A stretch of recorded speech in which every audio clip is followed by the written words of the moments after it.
کہ جن کے بارے میں سیدنا امام باقر علیہ السلام نے فرمایا کہ جب یہ گفتگو فرماتے ہیں تو ایسا لگتا ہے جیسے انبیاء کرام گفتگو فرما رہے ہوں۔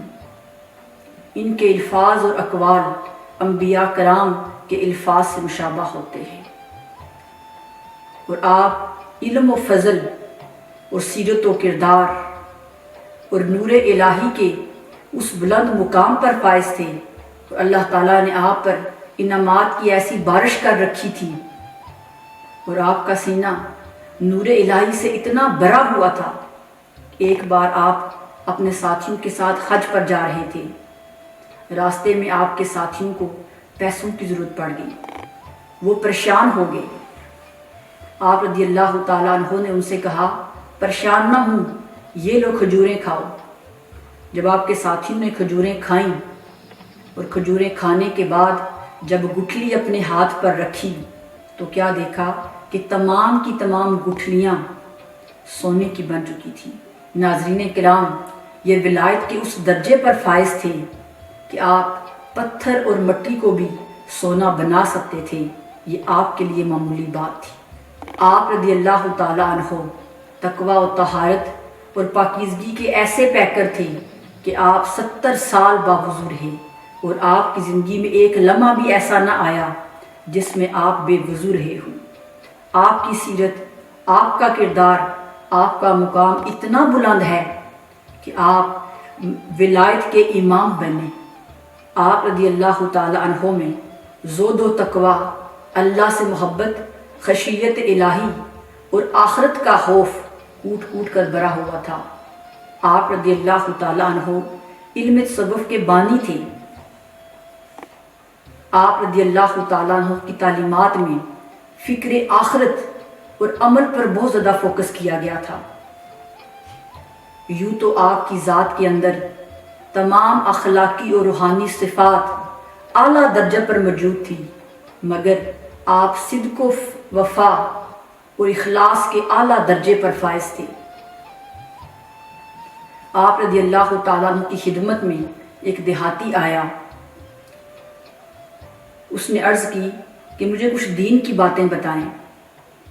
سیدنا امام حسن بصری رضی اللہ تعالی عنہ نے فرمایا صبر 2 طرح کا ہوتا ہے۔ پہلا صبر یہ ہے کہ مصیبت اور بلا پر صبر کرنا، یعنی اللہ تعالیٰ کی طرف سے جو بھی آزمائش آئے اسے برداشت کرنا۔ دوسرا فرمایا کہ اوامر اور نواہی پر صبر کرنا، جو چیزیں اللہ تعالیٰ نے منع کی ہیں اور جن چیزوں کے کرنے سے اللہ تعالیٰ ناراض ہوتا ہے ان سے بچنا۔ جب اس شخص نے آپ کی یہ باتیں سنی تو اس نے عرض کی حضرت میں نے ساری دنیا میں آپ سے زیادہ زہد و تقوی والا اور تارک دنیا والا کوئی نہیں دیکھا۔ آپ نے فرمایا اس بات میں بھی ایک باریکی ہے، اگر میں اچھے اور نیک اعمال اس نیت سے کرتا ہوں کہ مجھے اچھے اور نیک اعمال پر جنت ملے تو یہ صبر نہیں ہے۔ اگر میں نواہی پر اس لیے صبر کرتا ہوں کہ دوزخ بری جگہ ہے، میں نے خود کو دوزخ میں جانے سے بچانا ہے، تو یہ بھی صبر نہیں ہے۔ اس نے عرض کی حضرت تو پھر مجھے بتائیے کہ صبر کیا ہے؟ تو آپ رضی اللہ تعالی عنہ نے فرمایا اصل صبر یہ ہے کہ انسان اپنے نصیب پر مطمئن رہے، صرف اور صرف اللہ کی رضا کے لیے اچھے اور نیک عمل کرے، اور اللہ کو راضی کرنے کے لیے برے کاموں سے خود کو بچائے۔ اپنے نفس کے اندر ایسا شائبہ بھی نہ لے کے آئے کہ جس کے اندر جنت کا لالچ اور دوزخ کا خوف ہو، یعنی بے غرض ہو کر، جنت اور دوزخ سے بے غرض ہو کر اچھے اور نیک عمل کرے، کیونکہ جو بندہ اللہ اور اس کے رسول کی رضا کے لیے اچھے نیک عمل کرتا ہے، پھر اللہ تعالیٰ 1000 جنتیں اس کے قدم میں نچھاور کر دیتا ہے۔ جب انسان اللہ تعالیٰ کا ہو جاتا ہے تو پھر ساری کائنات اس کی ہو جاتی ہے۔ تو ناظرین محترم، یہ تھا آپ کا وہ اخلاص، یہ تھی آپ کی تعلیمات، جس نے مردہ دلوں کو روشن کیا۔ اور آپ رضی اللہ تعالیٰ عنہ خود صاحب تقویٰ تھے، لیکن ہر وقت اللہ تعالیٰ کی یاد میں روتے رہتے تھے۔ خشیت الہی میں ہر وقت آپ کی آنکھوں سے آنسو جاری رہتے تھے۔ اور ایک بار اپنے گھر کی چھت پر آپ رو رہے تھے، آپ اتنا روئے کہ آنسو پر نالے سے بہہ کر نیچے ٹپک پڑے۔ ایک شخص وہاں سے گزر رہا تھا، اس پر وہ پانی کے قطرے پڑے۔ اس نے پوچھا، یہ پانی کیسا ہے؟ تو آپ رضی اللہ تعالیٰ عنہ نے آواز دی، بھائی اپنے کپڑے دھو لینا، یہ گناہگار اور ناپاک اور سیاہکار کے آنسو ہیں، جا کر اپنے کپڑے دھو لینا۔ آپ رضی اللہ تعالیٰ عنہ کثرت کے ساتھ اللہ کی یاد میں رویا کرتے تھے۔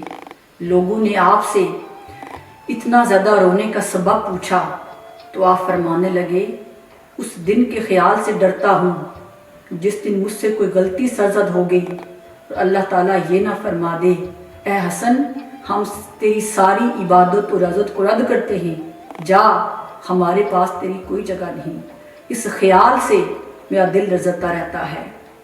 ناظرین کرام، جو تقوی و طہارت کے پیکر، جو فنا فی اللہ تھے، جو علم و معرفت کے سمندر تھے، جن کے سینے محبت الہی سے، نور الہی سے بھرے ہوئے تھے، جب وہ اللہ تعالیٰ کی بارگاہ میں پیش ہوتے ہیں تو ان کا یہ حال ہوتا ہے۔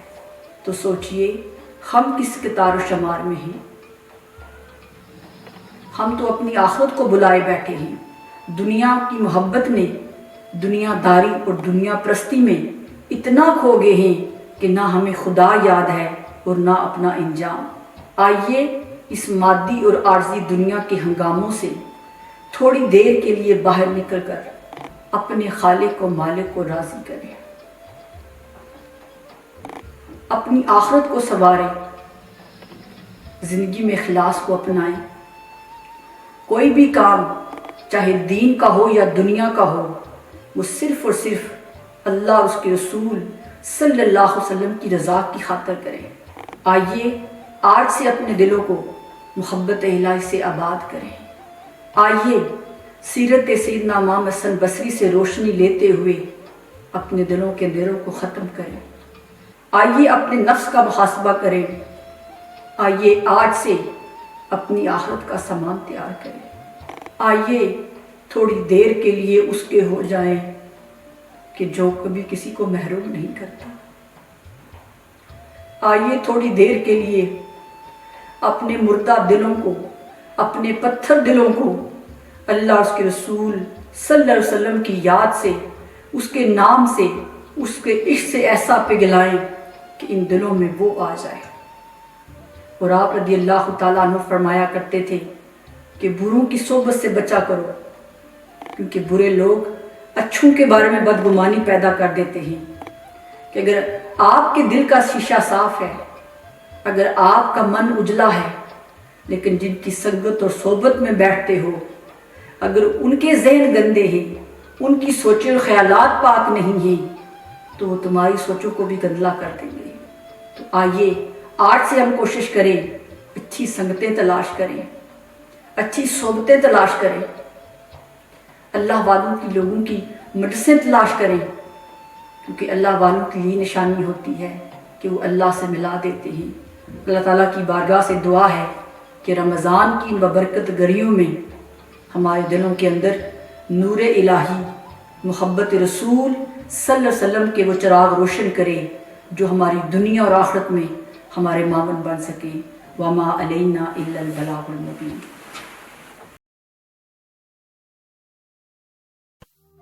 کرونا وائرس کووڈ-19 کی موجودہ کرٹیکل سچویشن سے آپ سب بخوبی آگاہ ہیں۔ مشکل کی اس گھڑی میں دکھی، لاچار اور بے بس لوگ ہماری مدد کے منتظر ہیں۔ منہاج ویلفیئر فاؤنڈیشن ناروے دن رات دکھی انسانیت کی خدمت میں مصروف ہے۔ آئیے مشکل کی اس گھڑی میں اپنے زکوٰۃ، صدقات منہاج ویلفیئر فاؤنڈیشن کے فوڈ بینک میں جمع کروائیں۔ آئیے نیکیوں کے ایک سفر میں ہمارا ساتھ دیجیے تاکہ حقداروں تک ان کا حصہ پہنچے۔ بہت شکریہ۔